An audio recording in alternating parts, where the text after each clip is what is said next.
নীরার নতুন সেমিস্টারের ক্লাস শুরু হয়েছে। এটাই লাস্ট সেমিস্টার, তাই নীরা ক্লাস ফাঁকি দিতে চায় না।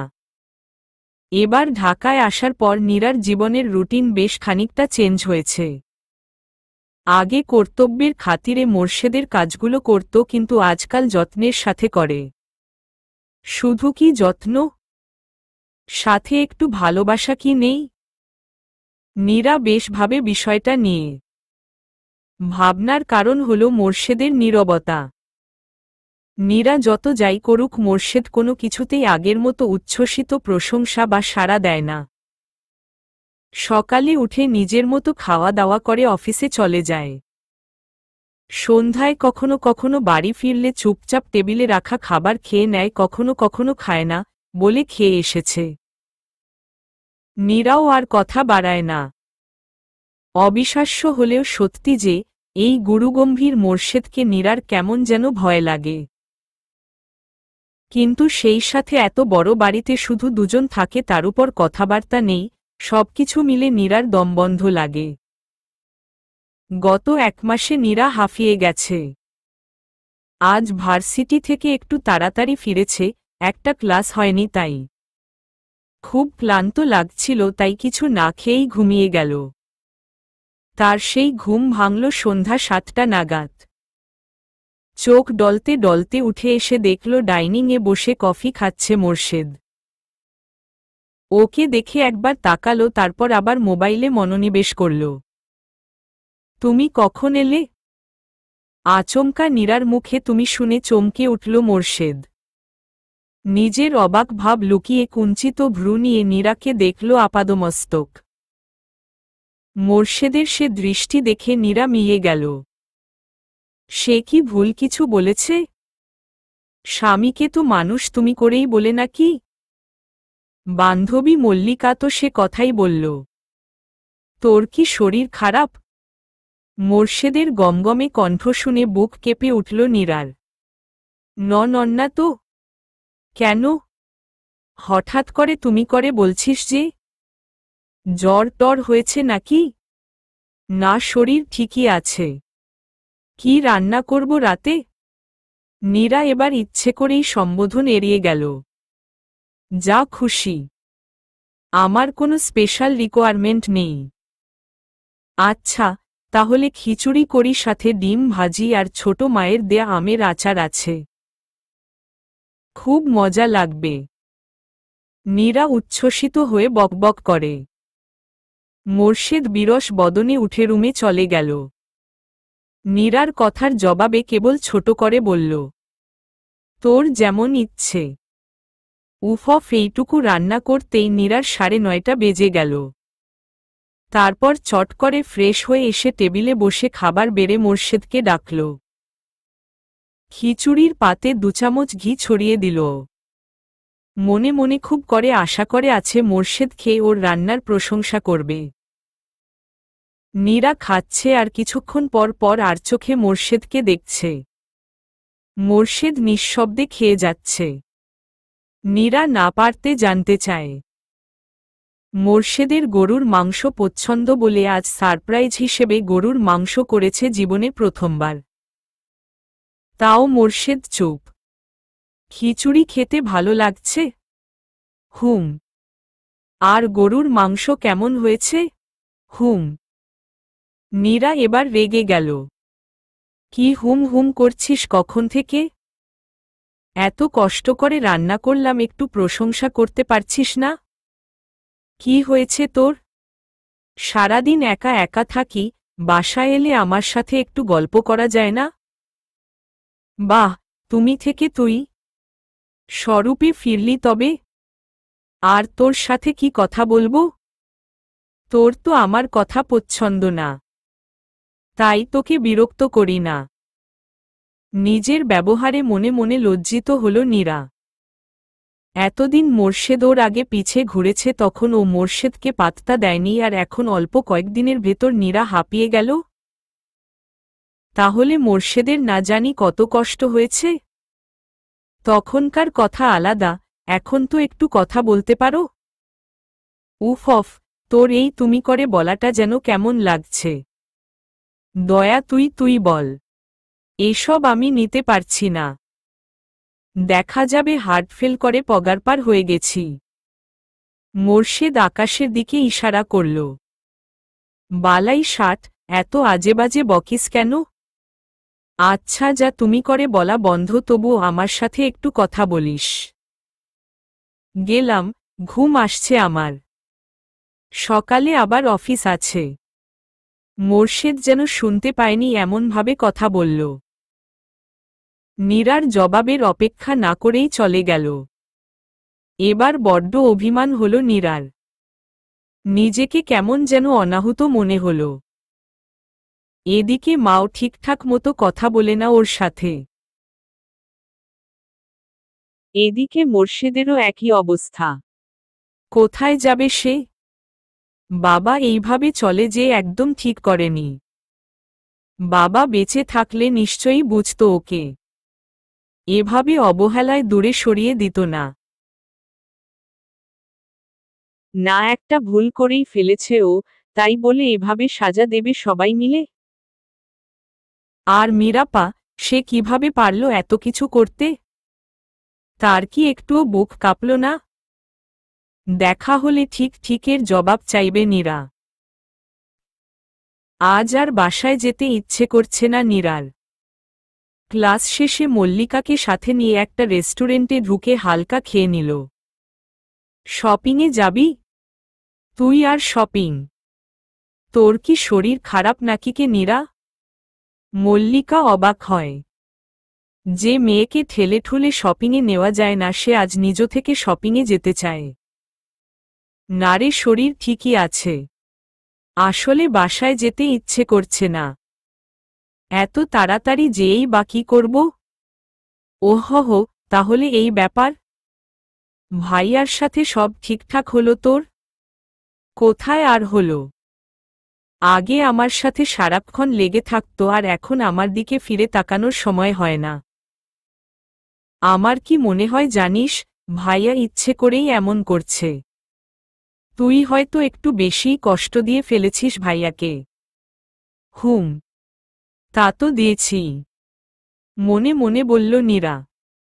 মল্লিকা কিছু বলতে যাবে তার আগেই ওর ফোন বাজল। কথা বলেই তড়িঘড়ি করে উঠল। নীরা, খুব জরুরি কাজ পড়ে গেছে রে বাসায়। আমি গেলাম রে। কি হয়েছে? মা মনে হয় অসুস্থ হয়ে গেছে। আচ্ছা, ঠিক আছে, যা তাড়াতাড়ি। মল্লিকা যাওয়ার পর অনেকক্ষণ একা একাই বসে রইল নীরা। কফি খেল চুপচাপ। তারপর বিল পে করে অলস হেঁটে শপিং মলে ঢুকল। আনমনে এটা ওটা দেখে সময় নষ্ট করছে। হঠাৎই পেছনে থেকে ডাক এলো। নীরা। নীরা আশেপাশে তাকিয়ে খুঁজল কে ডাকছে। কাউকে খুঁজে না পেয়ে এক্সেলেটরে উঠতেই আবার ডাকল। এই যে এখানে আমি। এবার পাশ ফিরতেই মীরাকে দেখতে পেল। সাথে ছোট একটা পিচ্ছি ছেলে। মুখে একেবারে মীরার আদল। পিচ্ছিটাকে দেখলেই আদর করতে মন চায় নীরার। মীরা নীরার হাত ধরে টেনে নিয়ে এলো এক কোণো। কি রে, একা একা ঘুরছিস যে? এমনিতেই। তুমি এখানে কি করছো? দায়সারা ভাবে জিজ্ঞেস করে নীরা। ওর মোটেও মীরার সাথে কথা বলতে ইচ্ছে করছে না। কি রে, রাগ করেছিস আমার উপর? না, রাগ করব কেন? এখন ভালো আছো তো? তোমার তো আবার নিজেকে ছাড়া অন্য কাউকে নিয়ে ভাবতে ভালো লাগে না। শোন, আমি ইচ্ছে করে কিছু করি নাই রে। বাড়িতে যেতে বাধ্য হয়েছিলাম। মাঝে মাঝে নিজেকে শেষ করে দিতে ইচ্ছে করে জানিস। অল্প বয়সে ভুল করেছিলাম, তার মাসুল দিচ্ছি এখানো। আমি নিজেকে কখনো মাফ করতে পারবো না। আমার জন্য বাবা মারা গেল। বিশ্বাস কর, আমি কখনো এরকমটা চাইনি। তাই কি চেয়েছ তাহলে? সত্যি বলছি রে, আমি বাধ্য ছিলাম। রিয়াজ বাচ্চাটাকে আটকে রেখে আমাকে বাবার কাছে পাঠিয়েছিল। বলেছিল টাকা না নিয়ে আসলে বাচ্চাটাকে কিছু একটা করে ফেলবে। আমি কি করব বল? বাধ্য হয়ে আমাকে বাড়ি যেতে হয়েছিল। যে বাসা থেকে নিজ ইচ্ছায় বেরিয়ে এসেছিলাম সেখানে আবার ফেরত যাওয়া কতটা লজ্জার তোকে কিভাবে বোঝাই বলতো? নীরা কিছু বলে না। আসলে কি বলবে বুঝতে পারছে না। শোন, আমি রিয়াজকে ছেড়ে দিয়েছি। এখন একাই আছি আমার এই পুতুলটাকে নিয়ে। মোর্শেদি সব ব্যবস্থা করে দিয়েছে। একটা চাকরিও ম্যানেজ করে দিয়েছে। ভালোই আছি এখন। শোন নীরা, তুই খুব লাকি যে মোর্শেদের মতো লাইফ পার্টনার পেয়েছিস। ও তোকে অনেক সুখে রাখবে দেখিস। নীরার কানে যেন আর কিছু ঢুকল না। তার কানে মীরার বলা কথাগুলো বেজে যাচ্ছে অনবরত। মাথায় কেবল একটা নামই ঘুরছে, মোর্শেদ। আচ্ছা, মোর্শেদ কি কখনো তাকে ভালোবেসেছিল? পুরো বাড়ি খুঁজেও যখন নীরাকে পেল না তখন মোর্শেদের বড্ড ভয় হল। নীরার আবার কিছু হল না তো? আজ সারাদিনে একবারও কথা হয়নি নীরার সাথে। ভেবেছিল অফিস থেকে তাড়াতাড়ি ফিরবে, কিন্তু শেষ মুহূর্তে এসে জরুরি কাজে আটকে গেল আর বাড়ি ফেরার কথা মাথা থেকে পুরোপুরি আউট হয়ে গেল। মোর্শেদ বার কয়েক নীরাকে ডাকল কিন্তু কোনো সাড়া পেল না। মোর্শেদ এবার ঘামতে লাগল। কি করবে না করবে মাথা কাজ করছে না একদম। ফোনটা হাতে নিয়ে ভাবছিল কাকে ফোন দেবে। পরমুহূর্তেই মনে হল, আরে নীরাকেই তো ফোন করা হয়নি। নীরাকেই একবার ফোন দিয়ে দেখা যাক। ফোন বাজছে বেডরুমে। মোর্শেদ দৌড়ে গেল, দেখল বিছানায় ফোনটা অলস পড়ে আছে। মোর্শেদ মাথা চুলকে একবার ভাবল, ফোন আছে তার মানে ফোনের মালকিনও বাড়িতেই থাকার কথা। তবে সে আছে কোথায়? কি মনে হতেই মোর্শেদ একবার বারান্দায় উকি দিল। যা ভেবেছিল তাই, নীরা দুহাঁটুর মাঝে মাথা রেখে গুটিসুটি মেরে বসে আছে। মোর্শেদের ভ্রু কুঁচকে গেল, এভাবে বসে আছে কেন মেয়েটা? বুকের ভেতরটা অজানা আশঙ্কায় কেঁপে উঠল। এই নীরা, কি হয়েছে তোর? এভাবে অন্ধকারে বসে আছিস কেন? মোর্শেদের গলা শুনে নীরা চকিতে একবার ঝট করে মোর্শেদের দিকে তাকালো, তারপর উঠে এসে মোর্শেদের বুকে ঝাঁপিয়ে পড়ল। মোর্শেদ কিছুটা বিহ্বল হয়ে দাঁড়িয়ে আছে। কি বলবে কি করবে কিছুই বুঝতে পারছে না। প্রিয় মানুষটা এত কাছে, মোর্শেদের খুশি হওয়ায় কথা। এই দিনটার জন্য কবে থেকে ওয়েট করছে সে। অথচ আজ কেন যেন খুশি হতে পারছে না। কিছুক্ষণের মধ্যেই বুঝল ওর শার্টটা বুকের কাছে ভিজে যাচ্ছে। তার মানে নীরা কাঁদছে। মোর্শেদ নীরাকে দুহাতে আগলে ধরতে যেয়ে বুঝল মেয়েটা কান্নার তোড়ে কাঁপছে ক্রমাগত। মোর্শেদ নীরার মাথায় হাত বুলিয়ে দেয়। নীরা, কি হয়েছে? কাঁদছিস কেন? তোরা সবাই ভালো, কেবল আমিই খারাপ। আমার ভুলের কারণেই বাবাকে হারালাম। তোকেও সারা জীবন ভুল বুঝে গেলাম। আমি অনেক খারাপ, অনেক খারাপ। কে বলেছে তোকে? আমি বলেছি কিছু? নীরা মাথা নাড়ে। আমি জানি তোর বলতে হবে কেন। মা তো নিজের মুখেই বলল সেদিন, শুনিসনি? ও তো বড়মা রাগের মাথায় বলেছে। কিন্তু সবাই জানে তোর মন কতটা ভালো, সবার জন্য তুই কতটা ভাবিস। উহু, আমি সত্যিই খারাপ। তোর সাথে এতদিন কত খারাপ আচরণ করেছি অথচ তুই কিছুই বলিসনি আমাকে। আলতো করে নীরার মুখটা তুলল মোর্শেদ, চোখের পানি মুছে দিতে দিতে বলল, পাগলি, কেঁদে কেটে আমার শার্ট ভিজিয়ে দিয়েছিস। আর কত কাঁদবি? আর খামোখাই কাঁদছিসই বা কেন? কি হয়েছে? কেউ কিছু বলেছে তোকে? কারো কিছু বলতে হবে কেন? আমি কি এতটাই অবুঝ যে নিজে নিজে কিছু বুঝব না? তুই তো নিজেকে সাধু সন্তের কাতারে ফেলে দিচ্ছিস আর আমি ভিলেন হচ্ছি দিন দিন। চুপি চুপি কোথায় কি করে বেড়াস সেসব আমাকে জানানোর প্রয়োজনও বোধ করিস না। তা আমাকে জানাবিই বা কেন? আমি কে তোর বউ তো মানিস না আমাকে? ঝাঁজের সাথে কথাগুলো বলে নীরার কথা শুনে মোর্শেদের চক্ষু কোটর থেকে বের হওয়ার উপক্রম। বলে কি মেয়ে? একটু আগের ক্রন্দসী নারী থেকে এখন একেবারে রণনারী। সে অবাক হয়ে তাকায় নীরার দিকে। আমি তোকে বউ মানি না নাকি তুই আমাকে বর মানিস না? তুই তো এই সম্পর্ককেই স্বীকার করতে চাস না, তবে আমি কেন আগ বাড়িয়ে তোর সাথে কথা বলতে যাব? বল, মানিস আমাকে? আমি মানি বা না মানি তুই তো মানিস। তবে আমাকে কিছু জানাস না কেন? নীরা গোয়ারের মতন বলে। কি বলিনি তোকে? এই যে মীরা আপাকে তুই সাহায্য করেছিস, সে বড় বিপদে পড়ে আমাদের ওখানে গেছিল। এসব তো বলার ব্যাপার নয় যে বলবো। তাছাড়া বড় আব্বু নেই এসব বলে খামোখাই বাড়িতে সকলকে টেনশন দেওয়ার দরকারটা কি? আমি অন্য কাউকে বলার কথা বলছি না, আমাকে বলার কথা বলছি। তোর নিজের জানার ইচ্ছে থাকলে তুই নিজেই জানতে পারতি। সেই কবে মীরা আপা পালিয়ে গেছিল সেটাতে তুই আমাকেই দোষী ভেবে বসে আছিস। আমি কেন তোকে কিছু বলতে যাব? পরে ভাববি আমি তোর কাছে ভালো সাজার জন্য এসব করছি। মোর্শেদ অভিমান ভরা কণ্ঠে বলে। অথচ আমি চেয়েছিলাম মীরা আপা যেন ওই ছ্যাচড়ার সাথে না পালায়। তাই বড় আব্বুকে এসে বলেছিলাম। বড় আব্বুর রাগ বেশি, সে কিছু না ভেবেই মীরা আপাকে পিটুনি দিল। আর মীরা আপার যে দাঁড়ো গেড়ে বসল সে পরদিন ভোরেই সুযোগ বুঝে পালাল।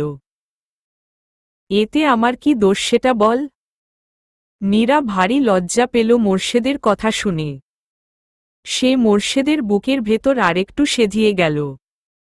বাবার মীরা আপাকে এভাবে মারতে দেখে তোকেই দোষী মনে হয়েছিল। তুই তো জানিস না, মীরা আপার যাওয়ার পর মা রাতে ঘুমাত না। মাঝে মাঝেই মাকে দেখতাম লুকিয়ে লুকিয়ে কাঁদতে।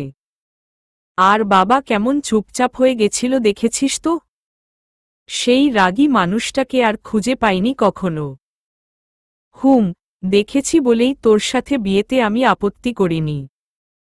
কারণ তার ভয় ছিল তুইও মীরা আপার মতো কোনো ভুল না করে ফেলিস। অথচ তোকে নিয়ে বড় আব্বুর অনেক স্বপ্ন ছিল। বলতো, বুঝলি মশু, আমার এই মেয়েটা অনেক ভালো, ওই একমাত্র এই পরিবারটাকে একটা বাঁধনে বেঁধে রাখতে পারবে। ও সবাইকে মানিয়ে চলতে পারে। সেই তুই কিনা আমার সাথে বিয়ে নিয়ে কত কিছু করলি। আচ্ছা, বলতো আমি কি এতই খারাপ যে তুই আমার সাথে এমন ব্যবহার করেছিস? জানি না। তুই তো খারাপই। তুই খারাপ না হলে বাবা কেন আমার চাইতে তোকে বেশি ভালোবাসে? ওহহ দেখি ছাড়তো। এভাবে চুপচাপ বসে থেকে খামোখাই আমাকে টেনশন দিয়েছিস। এখন দয়া করে ফ্রেশ হতে দে, আর কিছু খেতে দে। মোর্শেদ বিরস বদনে বলে ওঠে। নীরাকে ছেড়ে একটু দূরে সরে দাঁড়ায়। হঠাৎ করে মোর্শেদকে এমন ঠান্ডা গলায় কথা বলতে দেখে নীরা অবাক হল। মনে মনে ভাবল ওর আবার কি হল। ঠিক আছে, তুই ফ্রেশ হয়ে আয়, আমি টেবিলে খাবার দিচ্ছি। নীরা উৎসুক দৃষ্টি নিয়ে তাকিয়ে আছে মোর্শেদের দিকে। খাবার আইটেম খুব সামান্য খিচুড়ি, ডিম ভাজি আর বেগুন ভাজা। মোর্শেদ চুপচাপ খেয়ে যাচ্ছে, কিছু বলছে না। নীরারও প্রচণ্ড খিদে পেয়েছে, অথচ ও চাইছে মোর্শেদ একবার ওকে খেতে বলুক নিজ মুখে। খিচুড়ি কেমন লাগছে খেতে? ভালো। তুই না খেয়ে বসে আছিস কেন? এই তো খাচ্ছি। প্লেটে ভাত নিতে নিতে নীরা ভাবছিল মীরার সাথে দেখা হওয়ার কথা বলবে কিনা। ভাবতে ভাবতে বলেই ফেলল। আজ মীরা আপার সাথে দেখা হলো। সাথে আপার ছেলেও ছিল, হুমম। তোর সাথে যে মীরা আপার যোগাযোগ আছে সেটা বলিসনি তো? যতটুকু যোগাযোগ রাখা প্রয়োজন ততটুকু রেখেছি। আমার ব্যক্তিগত কোনো বেনিফিটের জন্য তো যোগাযোগ রাখিনি। এটা আর আলাদা করে বলার কি আছে? বুঝলাম, তুই নাকি তার অনেক উপকার করেছিস। মোর্শেদ এবার খাওয়া থামিয়ে নীরার দিকে তাকালো। মীরা আপার কথা শুনেই কি তোর মনে আমার জন্য প্রেম জেগেছে? দুদিন আগেও তো আমাকে তোর সহ্য হতো না, আর আজ এত কথা বলছিস যে? না, ব্যাপারটা সেরকম নয়। তাহলে কিরকম আমাকে একটু বুঝিয়ে বল। তোর নিজের তো আমার প্রতি বিশ্বাস নেই, অন্যের কথা শুনে এখন এসেছিস? ছোটর থেকে একসাথে বড় হয়েছি, তবুও আমার প্রতি তোর কোনো ফিলিংস নেই। তাহলে এখন কিসের জোরে এত কথা বলছিস? আসলে তুই যা ভাবছিস তা নয় মোটেও। তোকে কখনো স্বামী রূপে ভাবিনি। নিজের পরিবারের ভেতর বিয়েটা আমার ভালো লাগে না। মোর্শেদ বাঁকা হাসি দিল। তোর আমার বিয়েটা ছোটর থেকেই ঠিক করা ছিল নীরা। এজন্যই তোকে আমার 2 বছর পরে স্কুলে দেওয়া হয়েছিল। যেহেতু আমি বড় ছেলে আর আমার সাথে তোর ম্যাচ হয়, তাই পরিবারের বড়রা নিজেদের ভেতর আগে থেকেই কথাবার্তা বলে রেখেছিল। এসব কি তুই জানতিস না? জানতাম, কিন্তু মানতে চাইতাম না। আর মীরা আপার ঘটনার পর তো আরও না। আমাদের জীবনের অশান্তির জন্য তোকেই দায়ী মনে হতো। আর এখন কি মানতে পেরেছিস?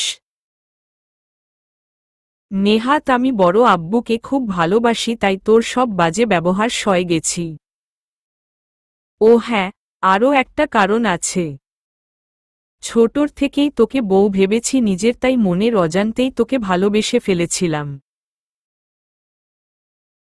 তবে তোর দিক থেকে সাড়া না পেয়ে নিজেকে গুটিয়ে নিয়েছি। দাদিজান না থাকলে হয়তো সম্পর্কটাই ঝুলিয়ে রাখতাম না। বুড়িকে এই বয়সে আর দুঃখ দিতে চাই না। আমাদের নিয়ে বুড়ির আশা অনেক। কি বলছিস সেসব? আমি তো এমনটা কখনো বলিনি। নীরা দুঃখী গলায় বলল। মুখে না বললেও আচরণে বুঝিয়েছিস তো। পুরনো কথা কেন তুলছিস? ওহহ, তুলব না। এখন কি একদিনে আমায় ভালোবেসে ফেলেছিস? শোন নীরা, আমি তোর ভালোবাসাটা চাই। তুই মন থেকে যখন আমার জন্য ফিল করবি তখন আমায় বলিস। কিন্তু অন্য কারো কথা শুনে আমাকে ভালো ভেবে আমার প্রতি অ্যাট্রাক্ট হওয়া চাই না। বুঝেছিস? মোর্শেদ অর্ধেক খাওয়া রেখে উঠে পড়ে। কি হলো, উঠলি যে? খাবি না? না, থ্যাঙ্কস, কষ্ট করে আমার জন্য রান্না করেছিস। মোর্শেদ হাত ধুয়ে নিল। নীরার কান্না পেয়ে গেল আচমকা। সে তো মোর্শেদকে ভালোবাসতে চায়, বুঝতে চায়, তাই বলে এত কড়া কথা শোনাবে? সে না হয় না জেনে ভুল করে ফেলেছে। এখন কি সারা জীবন ভুলের খেসারত দিতে হবে? নীরা নিজে থেকেই চোখ মুছল। না, মোর্শেদ ঠিকই বলেছে। ভুল যেহেতু ওর, তাই শুধরে নেওয়ার দায়টা ওর। সে ঠিকই আবার মোর্শেদের মন জয় করে নেবে। সেই সাথে মায়ের রাগটাও পানি করে দেবে। বাবা নেই তো কি হয়েছে? মীরা আপার কারণে বাবা যতটুকু দুঃখ পেয়েছিল, অপমানিত হয়েছিল, পরিবার আর সমাজের কাছে তার চাইতে দ্বিগুণ সম্মান আর ভালোবাসা সে বাবাকে ফেরত দেবে। তখন নিশ্চয়ই মা তাকে মাফ করে দেবে। বাবার বিশ্বাস আর ভরসার পরীক্ষায় তার উত্তরে যেতে হবে। সবকিছু ভেবে নিয়ে নীরা মনে মনে ভারী শান্তি অনুভব করে। নিজের ভেতর একটা প্রেরণা পায়। টেবিল গোছাতে গোছাতে নিজের অজান্তেই গুনগুন করে গান গেয়ে উঠল, ঠোঁটে তার মৃদু হাসি। মা, তোমরা? মোর্শেদ বোকার মতো তাকিয়ে আছে মায়ের দিকে। শুধু তোর মা না, সাথে আমরাও এসেছি। ওপাশ থেকে বাবার কণ্ঠ শুনে মোর্শেদ এবার ঘরের ভেতর পা রাখে। তোমরা কখন এলে বাবা? নীরার সাথে কথা হয়েছিল, কই ও তো কিছু বলল না। আমিই মানা করলাম তোকে সারপ্রাইজ দেব বলে। বাড়ি থেকে এসেছিল তো প্রায় 3 মাস হয়ে গেল, অথচ বাড়িতে যাচ্ছিস না। ওদিকে তোর দাদিজান তো তোকে দেখার জন্য পাগল প্রায়। এক নিঃশ্বাসে কথাগুলো বলে যায় মোর্শেদের মা মনিরা। আর বলো না, অফিসে একটা প্রজেক্টের কাজ শুরু হয়েছে যার দায়িত্ব আবার আমার। দম ফেলার সময় পাচ্ছি না। তো ফুলবানুকে সাথে করে আনলে না কেন? তাকে আবার আনতে হয়? সেই উল্টো আমাদের নিয়ে এলো জোর করে। সারা রাস্তা খুব কষ্ট হয়েছে, অসুস্থ হয়ে গেছে। এখন মনে হয় শুয়ে আছে। বাবার কথায় ব্যস্ত হলো মোর্শেদ। আচ্ছা, আমি তাহলে দাদিজানের সাথে দেখা করে আসি। আরে ব্যস্ত হোস না, নীরা আছে সাথে। তুই বরং হাত মুখ ধুয়ে ফ্রেশ হয়ে নে। কথা আছে তোর সাথে। মোর্শেদ মাথা নেড়ে বেডরুমে যায়। মিতুলের জন্য ভালো একটা প্রস্তাব এসেছে বিয়ের। এই কারণেই ঢাকায় আসা। আমজাদ সাহেবের কথায় একটু বিস্মিত হয় মোর্শেদ। মিতুলের বিয়ে এত তাড়াতাড়ি? কেবলই তো ইন্টার পাশ করল। তো কি হয়েছে? ছেলেরও তেমন একটা বয়স না, সদ্য ইঞ্জিনিয়ারিং শেষ করেছে। এখন আমেরিকার মাস্টার্স করতে যাবে, তার আগে বিয়ে করতে চায়। নীরার সাথে কথা হয়েছিল, ও তো বলল ভালোই হবে। তুমি কি বলো? এবার মনে হয় মোর্শেদ আকাশ থেকে পড়ল। নীরা কবে থেকে ওর বাবা মায়ের এত ক্লোজ হলো যে ওর আগে নীরাকে সব বিষয়ে জানাতে হবে? আর ও ডিসিশন দেওয়ার কে? ভালো মন্দ বোঝার জ্ঞানী বা ওর কতটুকু? নীরার ওপর ভীষণ রাগ হল মোর্শেদের। কিন্তু বাবা সামনে বসে আছে বলে নিজেকে সামলে নিল। রাতে এ বিষয়ে নীরার সাথে কথা বলবে ভেবে রাখল। মিতুল কি রাজি? আমরা তো এখনো কিছু জিজ্ঞেস করিনি। বরং তুমি নীরা মিলে ওর মতামতটা নিয়ে নাও। সবকিছু ঠিক থাকলে ছেলের সাথে কথা বলে ফিরব। আচ্ছা, কথা বলে দেখব। নীরার দাদিজানের পা টিপে দিচ্ছিল, মোর্শেদকে দেখে হাত কিছুক্ষণের জন্য ঢিলে হল ওর। গাঢ় সবুজ রঙের গেঞ্জি আর ট্রাউজারে মোর্শেদের গায়ের রং ফুটে উঠেছে যেন। হালকা খোঁচা খোঁচা দাড়িতে মোর্শেদকে ভারী আকর্ষণীয় লাগছে। ধুস, কি সব ভাবছি। মনে মনে লজ্জিত হল নীরা। গাল আরক্ত হল ওর, মাথা নামিয়ে আবারও পায়ে মন দিল। ওদিকে মোর্শেদও নীরাকে এক পলক দেখে আটকে গেল। মেয়েটাকে আজ একদম অন্যরকম লাগছে। শাড়ি পরেছে আজ নীরা, গাঢ় বেগুনি রঙের শাড়ি নীরার ফর্সা শরীরে এঁটে আছে। ব্লাউজের ফাঁক গলে ফর্সা পেটের কিছু অংশ উন্মুক্ত। বোঝা যায় শাড়ির পরার অনভ্যস্ততার ফল। তবুও মোর্শেদের বেহায়া চোখজোড়া সেদিকেই বারে বারে চলে যাচ্ছে। বহু কষ্টে নিজেকে শাসন করে দাদিজানের পাশে এসে বসল মোর্শেদ। ও ফুলবানু, এত প্রেম আমার প্রতি যে না দেখে থাকতে পারলে না, শেষ পর্যন্ত ঢাকায় চলে এলে? নাতি, কখন আসছিস? চশমা কানে জড়িয়ে উঠে বসতে চায় দাদি। উঠছ কেন? শুয়ে থাকো, তোমার না শরীর খারাপ? তোরে দেখব আর আমার বুবুকেও দেখব। তোদের দুইটারে ভালোমতো দেখি না মেলাদিন। আয় দেখি আমার চোখের সামনে, আয় দুইটা। নীরা আর মোর্শেদ দাদির সামনে এসে বসে। আর চোখে দুজনেই দুজনকে দেখে নেয় একবার। বেশ কিছু সময় পর দাদিজান বলে, এতদিন ধরে একা একা থেকেও তোদের মধ্যে কিছু হইল না? জোয়ান মানুষ তোরা, তাও শরীর এত ঠান্ডা কেন তোদের? আমি আরও ভাবছি এইবার বুঝি সুখবর শুনব। এই আশায় কষ্ট করে এত দূর আসলাম। এখন দেখি তোরা বিয়ের এতদিন বাদেও খালি তাকিতুকি করস। দাদির কথায় নীরা আর মোর্শেদ দুজনারই লজ্জায় মুখ লাল হয়, কান দিয়ে ধোঁয়া বেরোয়। নীরা পারলে এখনই পালিয়ে যায়, কিন্তু দাদি বুড়ি শক্ত করে ওর হাত ধরে আছে। মোর্শেদ পরিস্থিতি সামাল দিতে মুখ খোলে। ও ফুলবানু, তোমার দেখি শখ আহ্লাদ এখনো 16 আনা। তাইলে চলো তোমার সাথেই বাসর সাজাই। তোমার নাতনি তো একটা নিরামিষ, তার সাথে আর কি করব কও? মোর্শেদের কথা শুনে নীরা চোখ পাকিয়ে তাকায়। আর তুই কি? তুই আরো বড় নিরামিষ। এত সুন্দর নাতনি পেয়ে তুই কি করছিস রে শয়তান? বউটারে আদর করবি তাও বলে দিতে হয় কেন?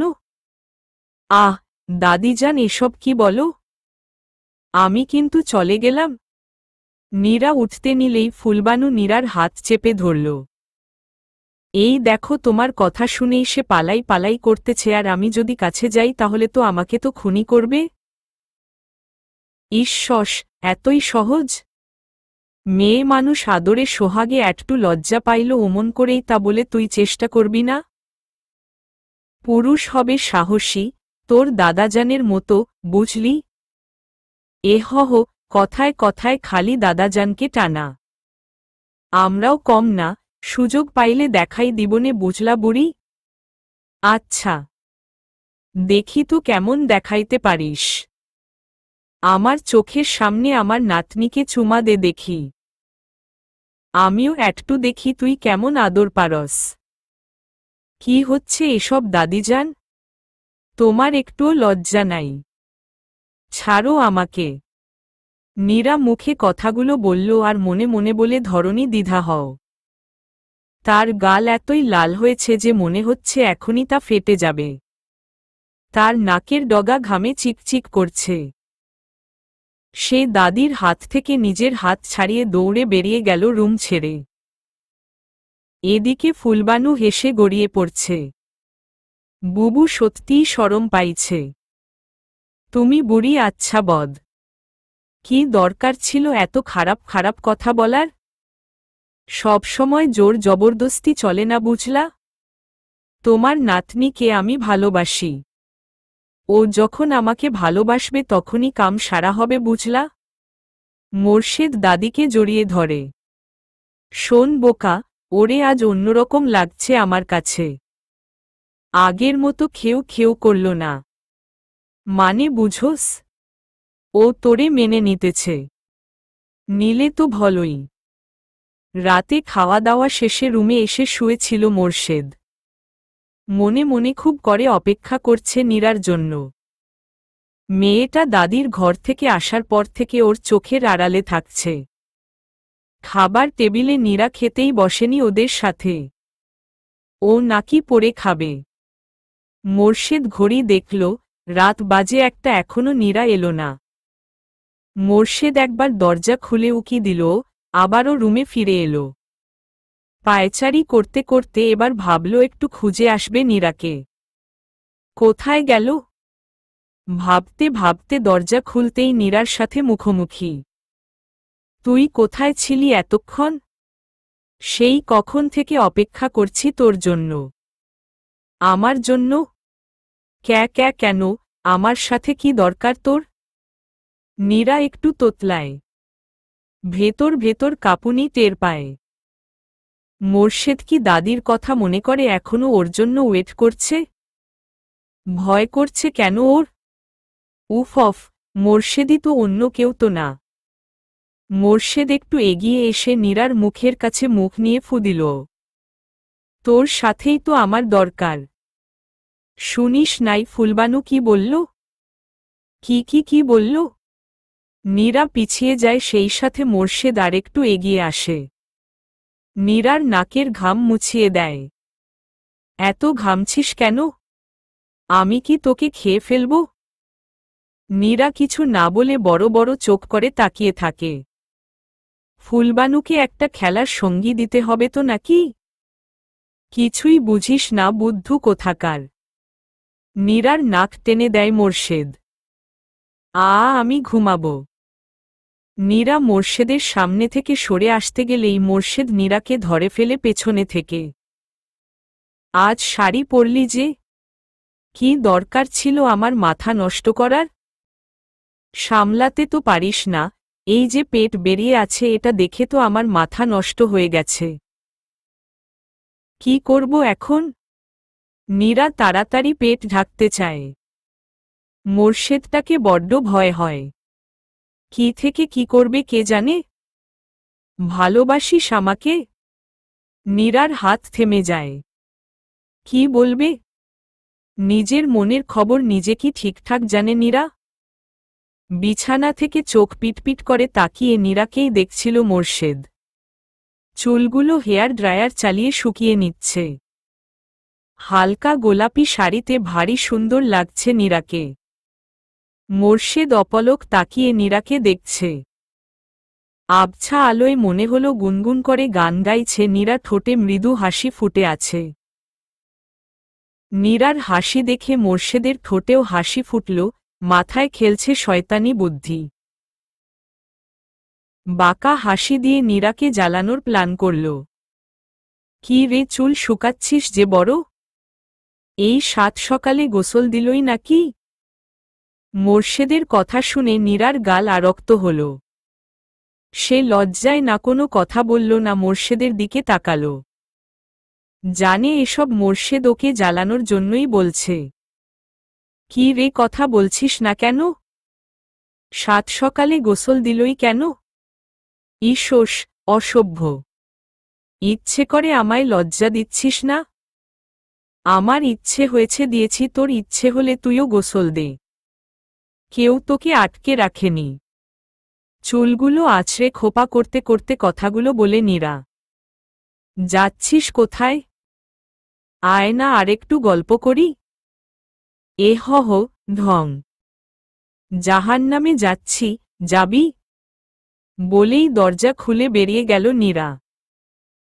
মোর্শেদ মনে মনে জবাব দেয়, তোর সাথে তো জাহান্নামেও হাসি মুখে যাওয়া আর রাতের কথা মনে করে কুটকুট করে হেসে খুন হয়ে যাচ্ছে। নীরার মুখ বন্ধ করার মোক্ষম অস্ত্র পাওয়া গেছে। এখন থেকে চাইলেই যখন খুশি তখন ওকে ঘায়েল করা যাবে ভেবেই খুশি লাগছে ভীষণ। এতদিনে ভালো অস্ত্র পাওয়া গেল ওকে জ্বালানোর। বুবু, আজকে তোকে অন্যরকম লাগছে কেন বলো তো? আমার নাতিটা তো মনে হয় কাম সারছে। ফুলবানু হেসে নীরার খোপা খুলে দেয়। চুল দিয়া আদর আদর গন্ধ পাই। নীরা টকটকে গাল নিয়ে দাদিকে ধমক দেয়। আহ দাদি যান, সব সময় এসব কি? মুখে কিছু আটকায় না নাকি? ঈশ্বস, বুবুর ঢং দেখো। মনে হয় ভাজা মাছ উল্টায়া খাইতে পারে না। তা আমাকে একটু বলো না বুবু, কি করলা? ফুলবানু বলতে বলতে খিলখিলিয়ে হাসে। চুপচাপ খেতে চলো দাদিজান। আর যদি এসব কথা বলো তবে আমি কিন্তু তোমার ঘরে আর আসব না বলে দিলাম।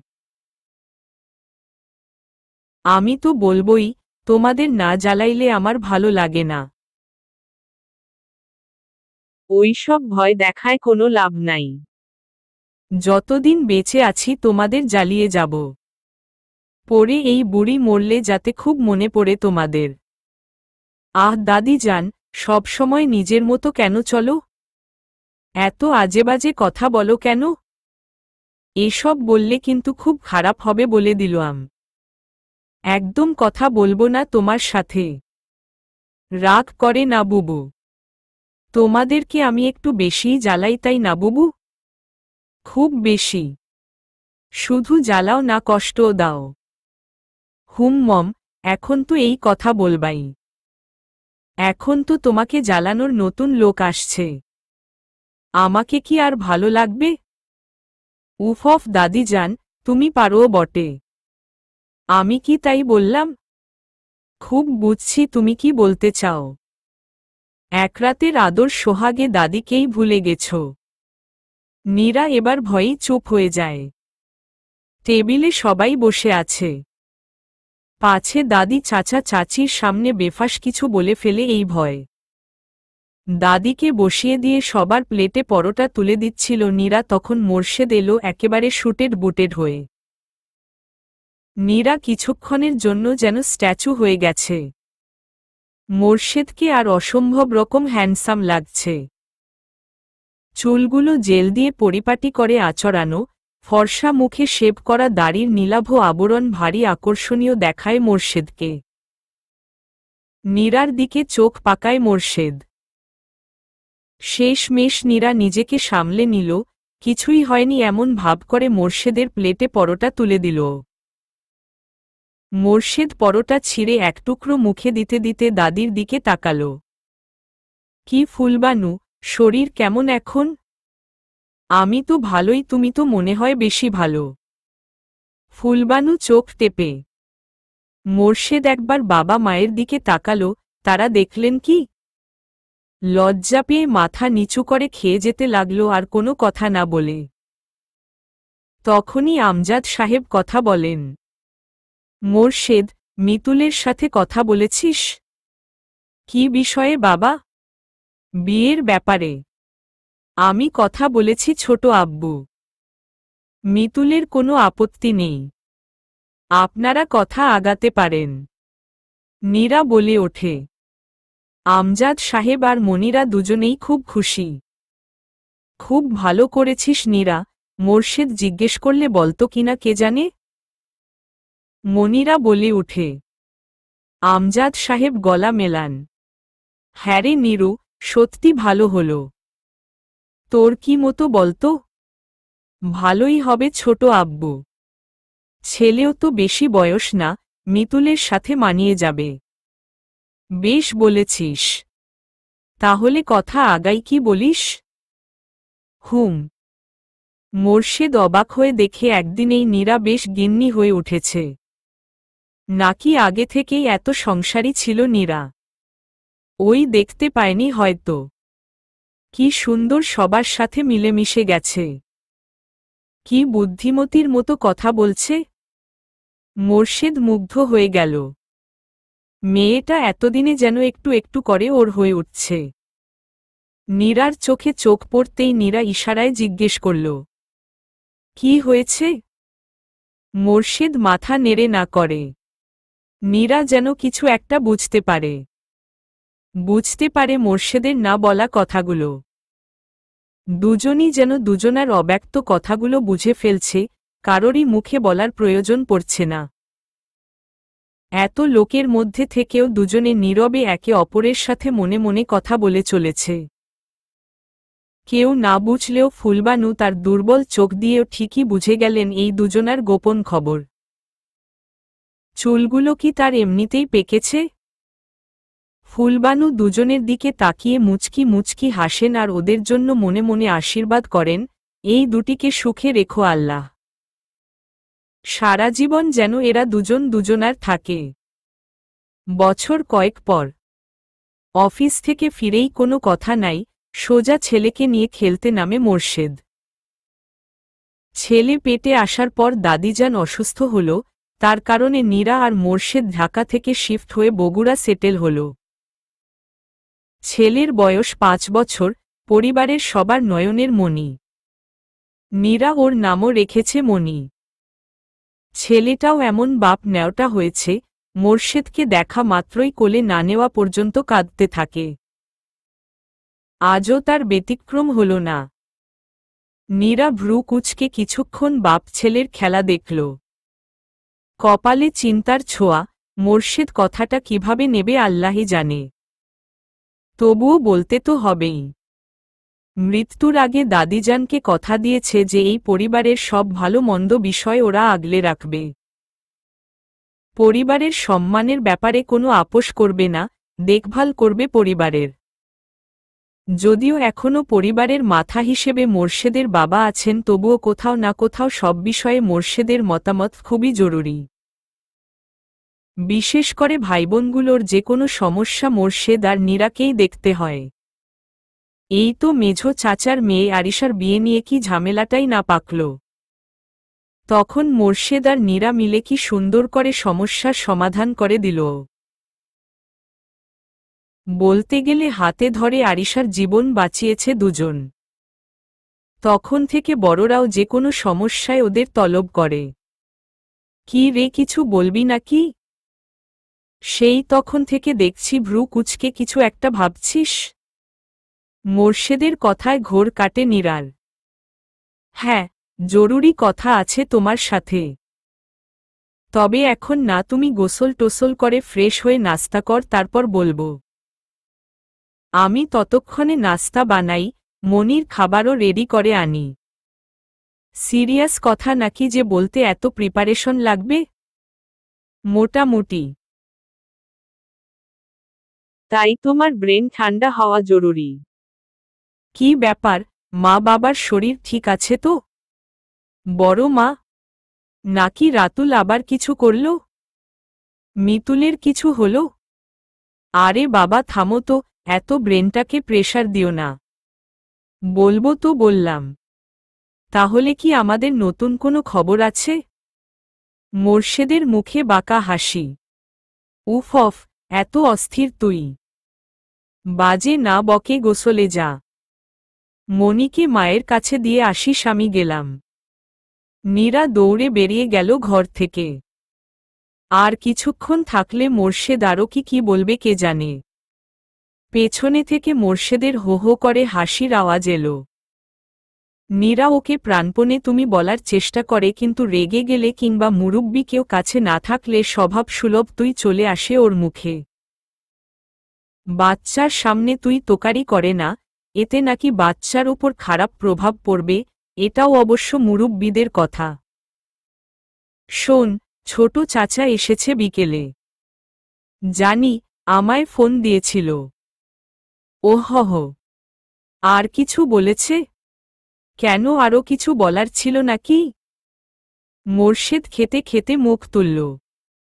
তুমি দেখা করনি? হ্যাঁ, করেছি। ফুল ফ্যামিলি এসেছে, মৌমি সৌমি চাচি সবাই এসেছে। চাচা অবশ্য কথা বলতে চাইল, পরে আবার বলল যে 2-4 দিন যাক, তারপর সবাইকে নিয়ে বসবে। ওহহ। তাহলে আমি বরং না বলি, তুমি বরং চাচার কাছ থেকে শুনে নিও। বেশি ঢং না করে ঝেড়ে কাশ। কি হয়েছে মৌমি সৌমির? সৌমিটাকে তো তুই জানিসই কেমন বোকা। ভার্সিটিতে কোনো ছেলে নাকি মৌমিকে পছন্দ করত, সেই থেকে ঝামেলা। আশপাশে তাকিয়ে দেখল কেউ আছে কিনা। তারপর নিচু স্বরে মোর্শেদকে বলতে শুরু করল। মৌমিকে পছন্দ করত সৌমির সাথে সাতকি? ওরা যমজ গাধা। মৌমি নাকি একদিন বিরক্ত হয়ে ছেলেকে চড় মেরেছিল, তার শোধ তুলতে সৌমিকে মৌমি ভেবে তুলে নিয়ে গেছিল ছেলে। 2 দিন আটকে রেখে ছেড়েছে। মোর্শেদের মুখের খাবারটা যেন আটকে আসল। পানি দিয়ে এক ঢোকে গিলে নিল খাবারটা। কি বলছি সেসব? কবেকার ঘটনা এটা? চাচা এতদিন বলেনি কেন আমাদের? দিন 10 আগের। বলবে কিভাবে বলতো? এত শখ করে মেয়েদের নিয়ে ঢাকায় গেল, এখন এরকম ঘটনা সবার সামনে মাথা হেঁট। মোর্শেদ কিছুক্ষণ মাথা নিচু করে বসে থাকল। ভাবল কিছু একটা, এরকম পরিস্থিতিতে কি করা যায়। লোক জানাজানি হলে খুব সমস্যা হবে মেয়ে দুটোর বিয়ে হতে। কি করব বলতো? আমিও বুঝতে পারছি না। সৌমি তো কেঁদে কেটে হয়রান, মৌমি কিছু বলছে না। চাচি একেবারেই খেই হারিয়ে ফেলেছে। বাবা চাচারা কেউ এখনো কিছু জানে না। আমি মানা করেছি কাউকে জানাতে। ভালো করেছিস। দেখি চাচার সাথে কথা বলে কিছু ব্যবস্থা নেওয়া যায় কিনা। পরের দিনগুলো ভারী ব্যস্ততায় কাটল মোর্শেদের। সেই ঢাকায় যেয়ে পুরো 1 সপ্তাহ কাটিয়ে এলো। একটা সপ্তাহ নীরা তাকে ফোনেও পেল না। ঠিক পরের শুক্রবার ফেরত এলো মোর্শেদ। শরীরটা একটু শুকনো লাগলেও মুখ চোখ উজ্জ্বল। এসেই গোসলে ঢুকে গেল। বেরিয়ে কাপড় পরতে পরতে চিৎকার দিল। নীরা, তাড়াতাড়ি খেতে দে, বড্ড খিদে লেগেছে। নীরা টেবিলে খাবারই লাগাচ্ছিল, জানে মোর্শেদ খাবে। বাবা মায়ের সাথে দেখা করে ছেলেটাকে একটু আদর টাদর করে মোর্শেদ এসেই দপ করে টেবিলে বসে গেল। নীরা প্লেটে সব বেড়েই রেখেছিল। মোর্শেদ বসেই গপগপ করে খেতে লাগল। নীরা একবার ভাবল জিজ্ঞেস করে, তারপর কি ভেবে থেমে গেল, থাক নিজেই বলবে হয়তো। শোন, সৌমির বিয়ে ঠিক করে এলাম। কি বলিস? কার সাথে? কার সাথে আবার? যে ছেলে ওকে তুলে নিয়ে গেছিল তার সাথেই। ছেলের ফ্যামিলি বেশ ভালো, আমি সমস্ত খোঁজ খবর করেই এগিয়েছি। মজার ব্যাপার হলো ছেলে বিয়ের জন্য এক পায়ে খাড়া। বলা মাত্রই রাজি হয়ে গেছে। ওর ফ্যামিলিও বেশ ভালো, বাবা মা দুজনই শিক্ষিত চাকুরিজীবী।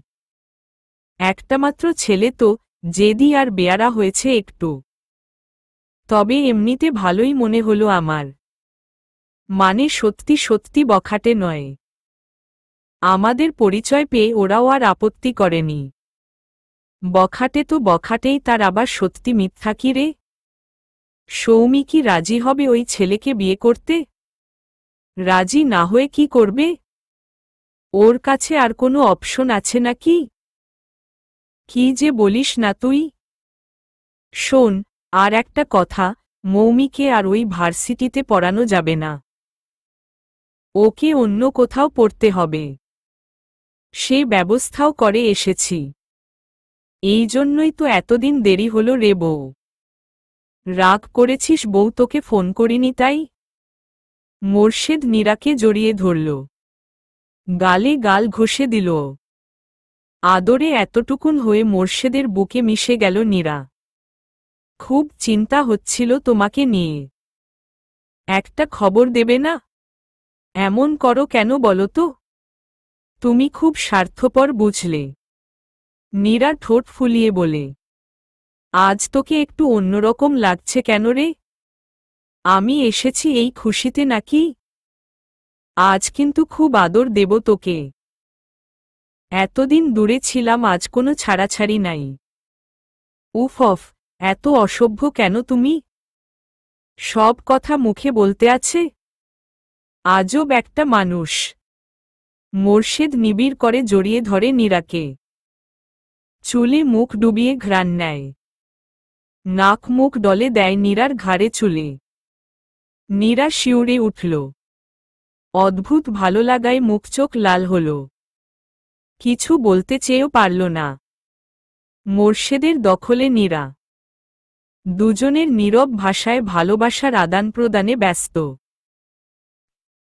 সপ্তাহ খানেক বাদে বেশ আয়োজনের সাথেই সৌমির বিয়ে দেয়া হল। ছেলের পরিবার আসলেই ভালো, নীরা মনে মনে হাজারবার মোর্শেদকে ধন্যবাদ দিল। দূর থেকে মোর্শেদকে দেখল ভালোবাসা আর শ্রদ্ধার দৃষ্টিতে। দেখল ছোট চাচা আর চাচি মোর্শেদের হাত ধরে কেঁদে যাচ্ছে। নীরা বেশ বুঝল ছোট চাচা এতদিন কি প্রেসারের মধ্যে ছিল। আজ যেন তার ঘাম দিয়ে জ্বর ছাড়ল। পেছনে মৌমি এসে দাঁড়াল। নীরাপু, আমার না ভীষণ কান্না পাচ্ছে। কোনো দিনও সৌমিকে ছাড়া থাকিনি। এখন কি করে থাকব বলো তো? নীরা মৌমিকে জড়িয়ে ধরল। তুই আমার সাথে থাক, দেখবি কষ্ট কম হবে। আর একদিন না একদিন তো এমনটা হওয়ারই ছিল, তাই না? তোরও তো একদিন বিয়ে হবে। দুজনে তো আর চিরকাল একসাথে থাকতে পারবি না। বরং মেনে নে, তাতে কষ্ট কম হবে। কিন্তু আমার জন্য সৌমির জীবনটা নষ্ট হলো আপু। ও কত ব্রাইট স্টুডেন্ট আর আমি তো ফাঁকিবাজ। আমি সত্যি এমনটা চাইনি নীরাপু। মৌমি নীরার বুকে ভেউ ভেউ করে কাঁদছে।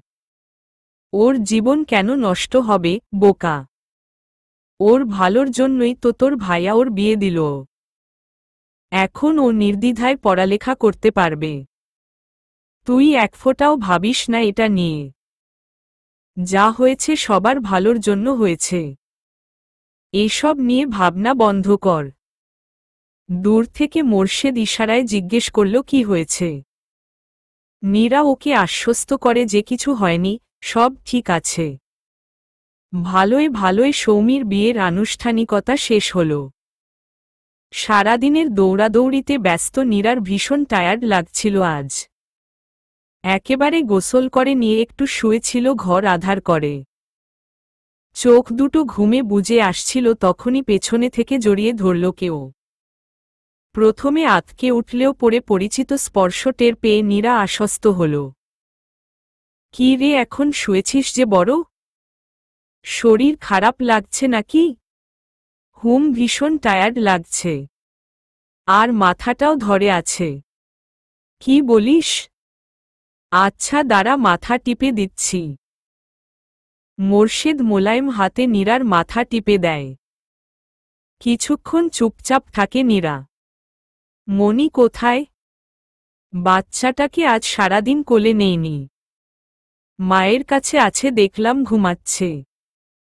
ওকে নিয়ে আর ভাবিস না তো, মা ওকে বেশ সামলাতে পারে। তোর কি বেশি খারাপ লাগছে? কফি খাবি? খাওয়া যায়। আচ্ছা, আমি বানিয়ে আনছি। আমারটা বেশি কড়া করিস না। ওকে ম্যাডাম, এই যে আপনার কফি। মোর্শেদ কফির মগ বাড়িয়ে দিল নীরার দিকে। চল একটু বারান্দায় যেয়ে বসি, অনেকদিন ধরে বসা হয় না। মোর্শেদ অবাক হল নীরার প্রস্তাবে। মনে মনে একটু খুশিও হল। ওরও আজ ইচ্ছে করছিল বারান্দায় বসতে। দুটো চেয়ার নিয়ে বসল দুজন। সৌমির বিয়ে উপলক্ষে সাজানো হয়েছিল বাড়িটা, লাল নীল বাতি জ্বলছে এখনো। নীরা আচমকা প্রশ্ন করে, আমাদের বিয়ের কত বছর হলো বলতো? 9 বছর মেবি। বাহ, তোর তো ভালোই মনে আছে। ছেলেরা সচরাচর এসব মনে রাখতে পারে না। নীরার কথা শুনে মোর্শেদ হাসে। কত সাধনা করে তোর মনে জায়গা করতে হয়েছে।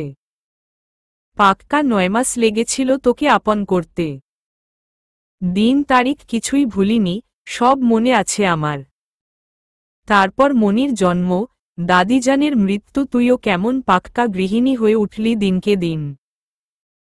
নীরার বেশ ভালো লাগছে মোর্শেদের কথাগুলো। এসব তো তারও মনে ছিল না। মোর্শেদ ওর সাথে যতটা অকপটে নিজের অনুভূতি শেয়ার করে ততটা নীরা পারে না। কেমন একটা জোরতা কাজ করে। কফিতে চুমুক দিতে দিতে নীরার বাবার কথা মনে পড়ে।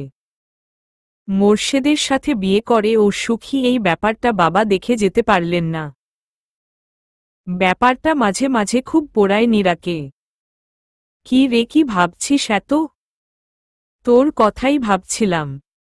নীরা মোর্শেদের ঘাড়ে মাথা রাখে। ভাবছিলাম বাবা আমায় ঠিক বুঝেছিলেন। আমাকে একমাত্র তুইই সুখে রাখতে পারবি, এটা বাবা আগে থেকেই জানত। কেবল আমি জানতাম না। জানিস, আগে তোকে আমার কি মনে হতো? মোর্শেদ আরও একটু আগলে নেয় নীরাকে। বাম হাতে নীরার ক্ষীণ কটিদেশ জাপটে ধরল। কি মনে হতো? মনে হতো তুই আমার জীবনে একটি রোদ ঝলমলে দিনে বৃষ্টি, যা পুরো দিনটাকে মাটি করে দেয়। আর এখন কি মনে হয়? এখনকার মনে হওয়ায় একটা টুইস্ট আছে। মনে কর, তীব্র কড়া রোদের দিনে মানুষ কিন্তু খুব করে বৃষ্টি চায় একটু প্রশান্তির আশায়। তুই এখন আমার জীবনে সেরকম কেউ। এখন রোদের তীব্রতায় তুই অনেকটা বৃষ্টির মতো প্রশান্তি দানকারী। তুই আমার জীবনের অনান, বুঝলি? আচ্ছা, আজ হঠাৎ এসব বলছিস যে? কখনো তো বলিনি, তাই আজ বললাম। এই পরিবারটাকে তুই যেভাবে সব পরিস্থিতিতে সামলে নিচ্ছিস দক্ষ হাতে, সেটা দেখেই মনে হলো কথাগুলো বলি আজ। দাদি যেন তোকে বেশ চিনেছিলেন। শুধু তোরই চিনতে দেরি হয়েছিল। তা হয়েছিল, এটা আমি স্বীকার করছি। শোন, তোকে একটা নিউজ দেওয়ার আছে। বলে ফেল। নীরা মোর্শেদের কানে ফিসফিস করল। কথাটা শুনেই মোর্শেদ চিৎকার করতে চায়। নীরা ওর মুখ চেপে ধরে। মোর্শেদ নীরার হাত সরিয়ে নিল। কি হলো? বাধা দিচ্ছিস কেন? সবাইকে জানাবো না? এখন না আমার লজ্জা করে পড়ে বলিস। ওরে আমার লজ্জাবতী রে, এবার কিন্তু আমি একটা ছোট্ট নীরা চাই। আমার অনেক দিনের শখ। ছোট্ট একটা নীরা গুটি গুটি পায়ে হেঁটে বেড়াবে ঘরময়, কি মজা হবে তাই না? মোর্শেদের পাগলামি দেখে নীরা ভীষণ খুশি, আরক্ত মুখে মোর্শেদের দিকে তাকিয়ে থাকল। লাল নীল বাতির আলোয় মোর্শেদের মুখ যেন চকচক করে খুশিতে। বড্ড সুখী সুখী লাগে নিজেকে নীরার। আচমকা মোর্শেদের হাত দুটো জড়িয়ে ধরে নীরা, মুখোমুখি বসে চোখে চোখ রেখে বলে, শোন, তোকে ভীষণ রকম ভালোবাসি।